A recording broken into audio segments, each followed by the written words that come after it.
2025 was quite the year, to say the least. We saw a lot of crazy stuff from all corners, but we're not here to talk about all the hard stuff. We're here to talk about the fun stuff, primarily video game stuff. I'm going to be trying out a new format for refresh for the new year and see how it goes, specifically in video essay form for most videos, except for the comment responses videos, of course. So if you like the video essay kind of stuff, stick around. And if you end up liking this video, hit the like button, subscribe if you haven't already, because why not? It doesn't cost a penny, and it won't hurt you, it only helps me. Make sure you share with friends and family. Lastly, leave a comment. There's a possibility your comment may pop up in a comment response video. Now that the housekeeping is out of the way, let's get into the video. But first, if you haven't, I'm just kidding. Okay, for real, here we go.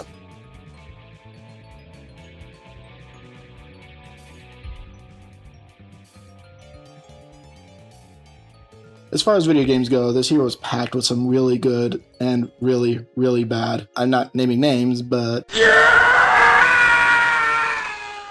we did have some home runs though, at least in my opinion, and given that this is my channel, I am always right. Unless I'm wrong, in which case I'm still right. Let me emphasize here now, this list does not come in any particular order, just what I thought of first. Now, what might those sluggers be, you may ask? Well, I'm so glad you asked. Let's start with 1. Dragon Quest 1 and 2 HD 2D. Dragon Quest has been around for a long time. 40 years this year, in fact. Jeez, that's wild. That's crazy!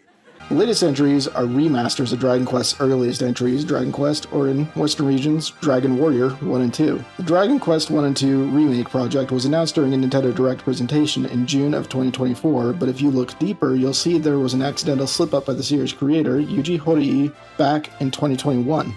Whoops. The development of the package was set to be done alongside the HD 2D remake of Dragon Quest III, though due to the scope ending up larger, the development process was slower. Team Asano of Octopath Traveler fame alongside ArtDink built the project with Masaki Hayasaka at the helm. Horii-san oversaw a great deal of the development, specifically the battle balance, playtesting, and the new ending that put Hargon in the main villain seat, creating a stronger tie through the Erdrick trilogy. With an orchestrated soundtrack, new content added, and fully reworked and balanced combat, Dragon Quest 1 and 2 HD 2D was at the top of my list for best games of 2025. Not the top, though. So let's set it apart. First and foremost, I'm a huge Dragon Quest fan, so whenever I see a new Dragon Quest game, chances are high that I'm going to pick it up. I even wrote a review for half of this package, and you can click the card up at the top right for a glance at that.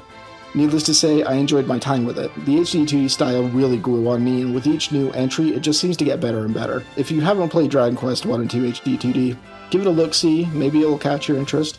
The combat system is simplistic when it comes to the turn-based RPG formula, and given that you only play as a single player in Dragon Quest 1 instead of an entire party, it makes building strategies much simpler. Dragon Quest II has a party system similar to other turn-based RPGs, but the simplistic manner of the battle system and the extra utilities you have at your disposal will make diving into the game much easier. Overall, if you're a classic jrpg fan, or like RPGs in general, this is the series that started it all. If you're new to the genre, well, this is the series that started it all.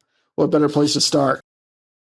Xenoblade Chronicles X Definitive Edition. Xenoblade Chronicles X was originally a Wii U title that was pitched by series creator Tetsuya Takahashi shortly after the completion of the original Xenoblade Chronicles. Takahashi-san approached Nintendo's Hitoshi Yamagami with the idea of a space opera RPG that used Xenoblade systems but shifted to a wide open world format. This was a huge leap from Xenoblade Chronicles' segmented world, as Takahashi-san wanted to have a completely seamless world, which would end up being a huge undertaking, one that the staff at Monolith Soft would struggle with. Takahashi prioritized the planet-wide scale, the world spanning 5 continents, the overall size being roughly 5 times larger than Xenoblade Chronicles. The idea was that if the player could see it, they could reach it either on foot or in the mech suits they would get at some point during the story. The open world, though, proved to be immeasurably difficult due to the team wanting to fill as much space as possible so the world didn't feel empty. It was such a grueling process, the team almost abandoned the idea of a full open world altogether. Thankfully, they didn't, and the project came together beautifully. The art was handled by Kunihiko Tanaka for the classic Xeno style, and Takayuki Yanase for the skells, or mechs. Hiroyuki Sawano of Attack on Titan fame composed the majority of the soundtrack, and the soundtrack, for the most part, is good. Admittedly, the new LA theme gets under my skin after a while. The game was written, of course, by Takahashi-san, but collaborated alongside Yuichiro Takeda and former Gundam writer Kazuho Hyodo. All that, and that was just for the original game. The Definitive Edition was redone and remastered in several areas, specifically the art style being more reminiscent of Xenoblade Chronicles 3, and an added storyline with Chapter 13. In addition to those little nuggets, we also got new characters like Neil Nail, new skills like the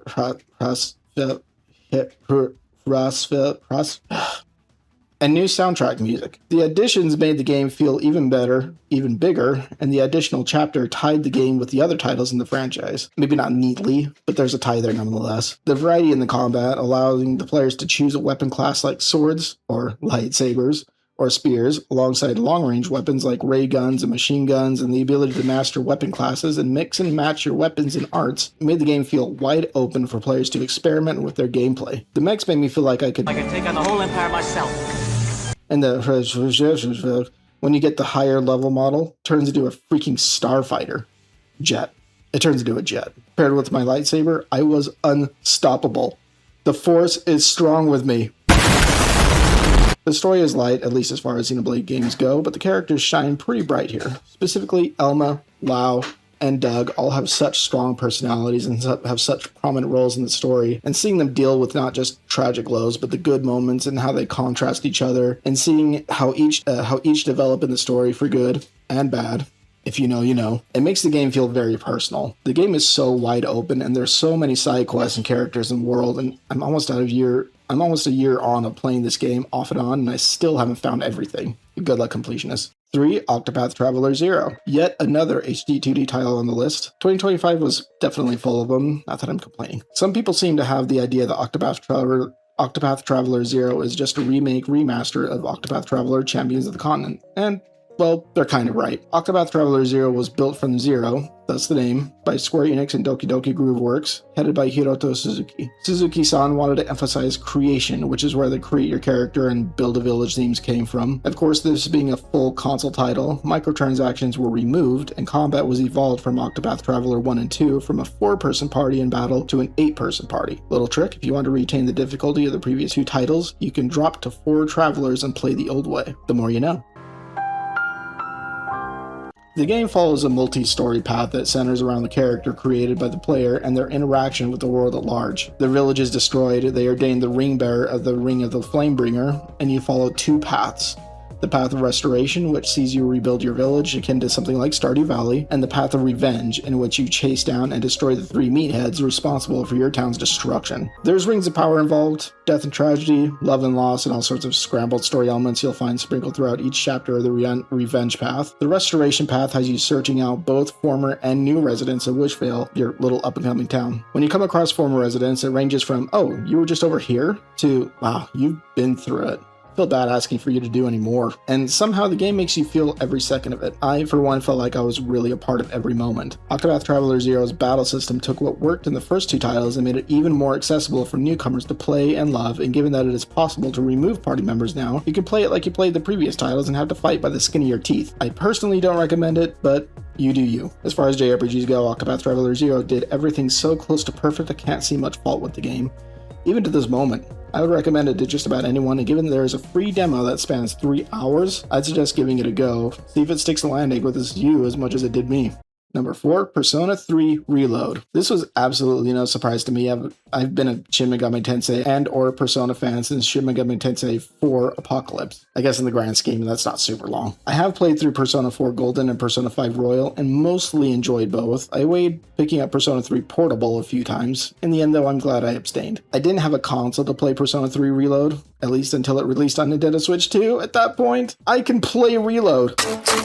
The Persona series began in 1996 with the release of Revelations Persona. The idea behind the spin-off series was to introduce new players through a more accessible set of games, as sales were stagnating for developer Atlus, which caused resignations throughout the company. Koji Akara and Kazuma Kaneko, as well as writer Tadashi Satomi, headed a team of veteran SMT developers in a new effort to bring a larger audience to the series through this little spin-off. Little did they know, this spin-off would initiate a series that has cultivated a massive following, selling over 20 million copies across the series worldwide thus far. Persona 3 Reload follows the player's protagonist as he reaches a new town, but walks off the train only to see a series of coffins. On the way to the door, the protag comes across a young lady, Yukari Takaba, and is taken by Yukari to his own room in the dorm before any in-depth conversation regarding the odd sightings could be had. You, as a player, go through your first day of school, which proves uneventful. Things seem normal until, other students who live at the dorm come bursting in at night after a great deal of commotion, and Yukari takes you to the rooftop to avoid whatever is storming the dorm. It turns out to be to no avail, as some monstrous creature makes its way to the top and faces off against you and Yukari. Yukari falters as she tries to awaken, and it is left to you to awaken your persona and save the day. Night?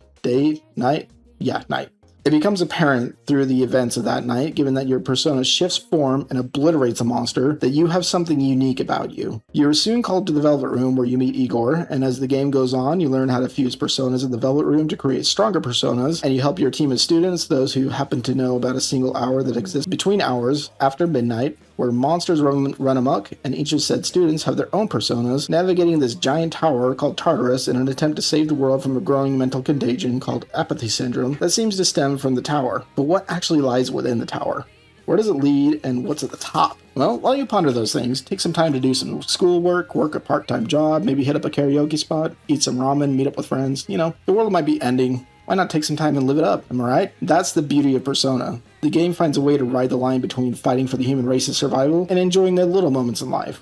Stop and smell the roses, yeah? In my humble opinion, Persona 3 Reload makes all of the mechanics that you find throughout the Persona series much more manageable, thus much more accessible. There aren't as many confidants, there aren't as many stats to worry about.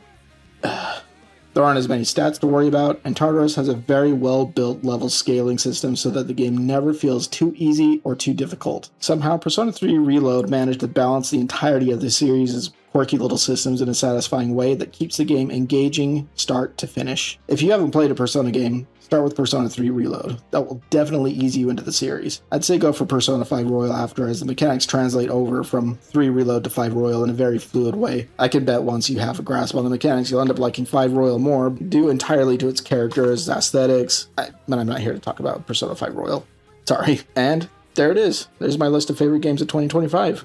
What do you think? Did I miss anything? What were your favorite games of 2025, and why was it Clair Obscura Expedition 33? I haven't played it, so I couldn't tell you one thing about it other than everybody talked about it. And it was pretty cool to see a game that everybody talked about, just like in grade school with Zelda, Ocarina of Time. Oh. Remember the good old days?